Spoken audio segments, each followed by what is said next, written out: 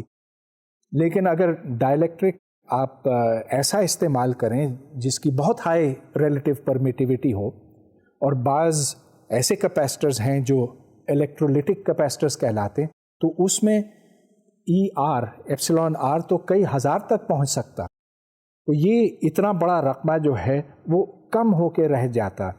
لہٰذا ہم صرف اتنے سے کیپیسٹر میں 10,000 20,000 50,000 مائکرو فیرڈز بآسانی پیدا کر سکتے ہیں. اب اس کا ایک نقصان بھی ہوتا ہے اس لحاظ سے کہ جب آپ کوئی ڈائلیکٹرک استعمال کرتے ہیں تو بعض دفعہ یہ ڈائلیکٹرکس پرفیکٹ ڈائلیکٹرکس نہیں ہوتے. مطلب یہ کہ ان میں تھوڑی سی کنڈکٹیوٹی ہوتی ہے اور یہاں سے وہاں تک چارج فلو کر سکتا ہے. تو اس سے وہ کیپیسٹر اتنا اچھا کیپیسٹر نہیں بنتا جتنا کہ ایک ایئر کیپیسٹر ہے، لیکن چونکہ یہ بہت چھوٹا ہے اس واسطے اس طرح کے کیپیسٹرز پسند کیے جاتے ہیں. اب سوال یہ پیدا ہوتا ہے کہ جب آپ ایک کیپیسٹر کو ڈسچارج کرتے ہیں تو اس سے کس طرح سے الیکٹرانز حرکت میں آتے ہیں اور کیا ہوتا ہے.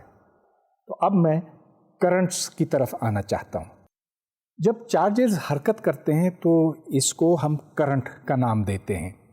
یہ چارجز کسی وجہ سے بھی حرکت کر سکتے ہیں، لیکن ظاہر ہے کہ اگر کوئی الیکٹرک فیلڈ ان کے اوپر اپلائی کیا جائے تو وہ اس سمت میں جائیں گے. جتنے زیادہ چارجز فلو کرتے ہیں اور جتنی زیادہ تیزی کے ساتھ وہ حرکت کرتے ہیں اسی حساب سے کرنٹ بھی زیادہ ہوگا. اب فرض کیجئے کہ آپ ایک تار کے اندر جھانک کے دیکھ سکتے، تو وہاں آپ کو یہ نظر آتا کہ اگر یہ تار ہے تو ایک الیکٹران پہلے یوں جاتا ہے، پھر ٹکراتا ہے، پھر واپس آتا ہے، پھر یوں جاتا ہے، پھر واپس آتا، لیکن اس کا ڈرفٹ اس سمت میں ہے، وہ ٹھوکریں کھاتا ہوا اس سمت میں جاتا ہے اور یہ کرنٹ کی سمت ہے. اب current is the flow of charges, اور چارجز جو حرکت کر سکتے ہیں وہ صرف ایک ہی ہیں، الیکٹرانس. الیکٹرانس کا چارج نیگیٹو ہوتا ہے، لیکن جب بجلی کے بارے میں لوگوں نے سب سے پہلے معلوم کیا تھا، سوچا تھا، تو اس وقت یہ خیال تھا کہ تاروں کے اندر شاید پازیٹیو چارجز ہوتے ہوں گے، لہٰذا پازیٹیو چارج کیریئرز کی بات کی گئی تھی اور پازیٹیو کرنٹ اس کو ڈیفائن کیا گیا کہ پازیٹیو چارج جب یوں فلو ہوتا ہے تو دس از دا ڈائریکشن آف کرنٹ. بس یہ بات یاد رکھنے کی ہے کہ جو جس سمت میں کرنٹ بہتا ہے، فلو کرتا ہے، اصل میں الیکٹرانز مخالف سمت میں جاتے ہیں. کرنٹ کی ڈیفینیشن ہے rate of flow of charge, اور کیلکولس کی زبان میں پھر ہم اس کو یوں لکھیں گے ایز dq/dt. اگر dq/dt کانسٹنٹ ہو، گویا کہ اگر I کانسٹنٹ ہو، تو ایسی صورت میں charge is equal to current into time. تو اس کا مطلب یہ کہ اگر ہم یہ جاننا چاہیں کہ مستقل کرنٹ نے کتنا چارج پہنچایا ہے ایک جگہ سے دوسری جگہ تک ٹائم t کے دوران، تو اس کی مقدار ہے I انٹو t. یہ اس صورت میں کہ اگر کرنٹ کانسٹنٹ ہو، لیکن اگر کرنٹ خود وقت کے ساتھ تبدیل ہوتا جائے تو پھر ہمیں چارج کی مقدار نکالنے کے واسطے ایک انٹیگریشن کرنا ہوگی. سو Q will be equal to the integral of I into dt. Current ایک فزیکل کوانٹٹی ہے، اس کے بھی فزیکل یونٹس ہیں اور ان یونٹس کو اب ہم ڈیفائن کرتے ہیں. Current is charge per unit time, so it is coulombs per second. اس کے یونٹس بنے کولومز پر سیکنڈ، جس کو ہم ایمپیئر کہتے ہیں. سو 1 ایمپیئر از 1 کولوم پر سیکنڈ. 1 ایمپیئر کا کرنٹ تو خاصا عام ہے. اب یہ دیکھیں کہ گاڑی میں جو بیٹری ہے وہ 10 20 50 ایمپیئر تک دے سکتی ہے، لیکن عام طور پہ ہم بجلی کے سرکٹس میں، خاص طور پہ جو ریڈیو، ٹیلی ویژن، کمپیوٹرز میں ہیں، وہاں اتنا زیادہ کرنٹ نہیں دیکھتے.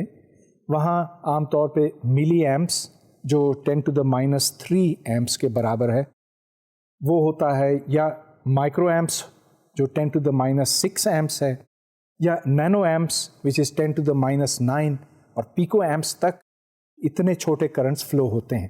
اب مثال کے طور پہ ایک انٹیگریٹڈ سرکٹ کے اندر 10⁻12 ایمپیئرز بہت عام کرنٹ ہے. لہٰذا یہاں پر ہم نے ایمپیئر اور پھر ملی اور مائکرو اور نینو اور پیکو یہ سارے دیکھے ہیں. اب یہ سوال پیدا ہوتا ہے کہ کیا کرنٹ ہمیشہ کنزرو رہتا ہے؟ جس طرح ایک بہتا ہوا دریا جب کسی جگہ پہنچتا اور دو میں بٹ جاتا تو کچھ پانی ادھر چلا جاتا کچھ ادھر چلا جاتا، لیکن پانی کی مقدار کم نہیں ہوتی. اسی طرح جو کرنٹ ہے، کرنٹ میں چارج بہتا ہے تو کچھ کرنٹ اس طرف چلا جاتا کچھ اس طرف چلا جاتا، لیکن the total current is conserved. So I, which is the total current, is equal to I1 plus I2. بالفرض ایک کرنٹ آ رہا ہے اور دو رزسٹرز میں بٹ جاتا ہے، تو ہر رزسٹر میں جو کرنٹ ہے اگر آپ دونوں کو جوڑ لیں تو وہ ٹوٹل کرنٹ کے برابر ہوگا. کتنا کرنٹ فلو ہوتا ہے یہ اس بات پہ منحصر ہے کہ ہم کتنا پوٹینشیل ڈفرنس اپلائی کرتے ہیں.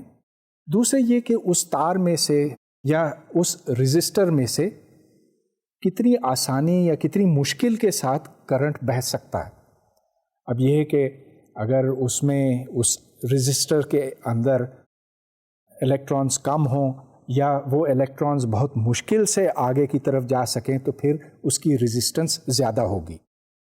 اب بجلی کے سرکٹس میں اس طرح کے رزسٹرز عام استعمال ہوتے ہیں، کچھ چھوٹے کچھ بڑے طرح طرح کے ہیں، لیکن ہر ایک میں ایک بات مشترک ہے کہ ان کے اکراس آپ کوئی پوٹینشیل ڈفرنس لگاتے ہیں جس کے نتیجے میں اس رزسٹر میں کرنٹ بہتا ہے، فلو کرتا ہے.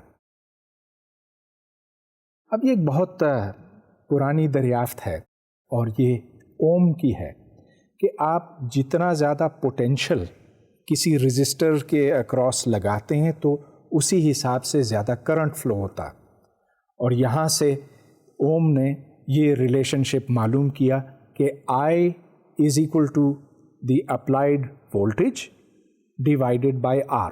تو جتنا پوٹینشیل ڈفرنس، یاد رہے کہ کرنٹ تب فلو ہوتا ہے جب پوٹینشیل ڈفرنس ہوتا ہے.